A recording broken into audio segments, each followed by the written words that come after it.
সীমান্তের ওপারে যখন একটি রাষ্ট্র কোনো নাগরিক গোষ্ঠীকে নিজের ভূখণ্ডে রাখতে চায় না, তখন শুরু হয় এক নিষ্ঠুর প্রক্রিয়া, যেখানে আইনের তোয়াক্কা না করে নিজ দেশের নাগরিকদের ঠেলে দেওয়া হয় অনিচ্ছাকৃত প্রতিবেশীর কাঁধে। এ ধরনের প্রক্রিয়াকেই বলা হয় পুশ ইন।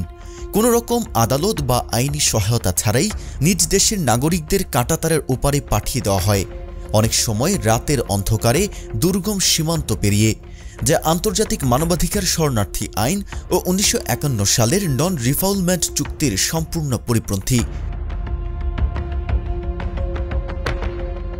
২০২৫ সালের জুনে ভারত থেকে বাংলাদেশে যাদের পুশ ইন করা হয়, তাদের মধ্যে রোহিঙ্গারাও ছিল। অনেকেই আগে কক্সবাজার ক্যাম্পে থেকে ভারতে পালিয়ে গিয়েছিল, ফের তাদের ফেরত পাঠানো হয় অবৈধভাবে।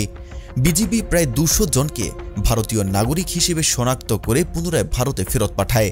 অনেককে পাহাড়ি ও বিপজ্জনক পথ দিয়ে পায়ে হেঁটে ফেরার নির্দেশ দেওয়া হয়। তাদের অনেকে নির্মম অত্যাচারের কথাও জানিয়েছেন।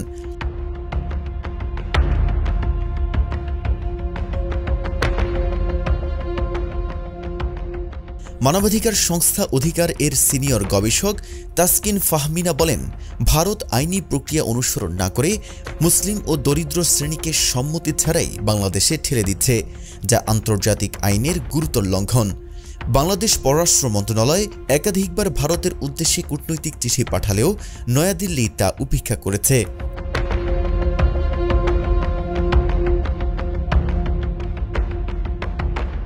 বাংলাদেশের ভৌগোলিক এবং ভূরাজনৈতিক অবস্থান বিবেচনায় দুই প্রধান প্রতিবেশী রাষ্ট্র ভারত ও মিয়ানমার দুই দিক থেকেই বাস্তুচ্যুত জনগণের চাপ বাংলাদেশের উপর চাপিয়ে দিচ্ছে।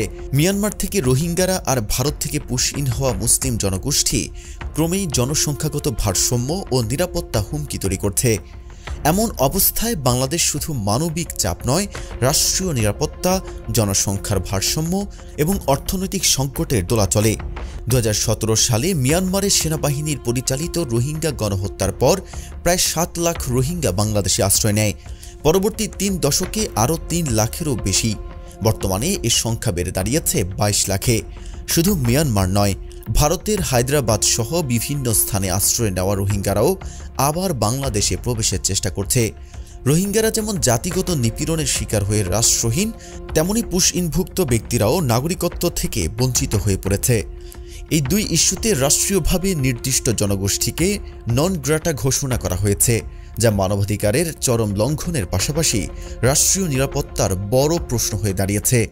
এই প্রক্রিয়া নিছক শরণার্থী সংকট নয়, বরং এটি হয়ে উঠেছে এক প্রকার নন মিলিটারিস্টিক এক্সোডাস স্ট্র্যাটেজি। মিয়ানমার রোহিঙ্গা ইস্যুতে এই কৌশল বহুদিন ধরেই ব্যবহার করছে। ভারতের ক্ষেত্রেও একই প্রবণতা দেখা যাচ্ছে, বিশেষ করে এনআরসি ও সিএএ বাস্তবায়নের পর থেকে। অথচ এই রোহিঙ্গা পুনর্বাসন প্রকল্প বাস্তবায়নের জন্য সাবেক প্রধানমন্ত্রী Sheikh Hasina mother of humanity পদকে ভূষিত হয়েছিলেন। পরবর্তীতে যিনি স্বৈরাচারী হিসেবে ছাত্র জনতার তোপের মুখে পদত্যাগ করে ভারতে আশ্রয় নেন।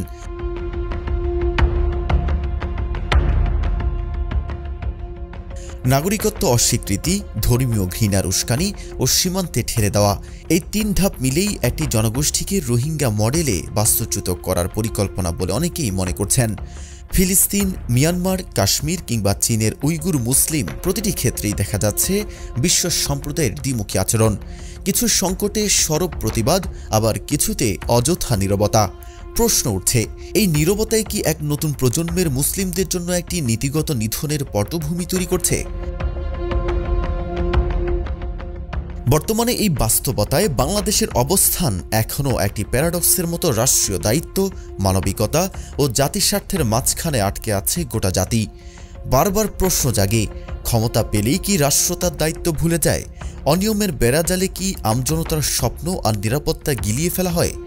হয়তো উত্তর আজ নেই, কিন্তু মানুষ এখনও আশা করে যেদিন রাষ্ট্রের হাতে থাকবে নীতি, আন্তর্জাতিকতার পাশে থাকবে মানবিকতা, সেদিনই প্রকৃত সমাধান সম্ভব। ততদিন মানুষ বাঁচে প্রতীক্ষার আলো জ্বালিয়ে। Desk report, face the people.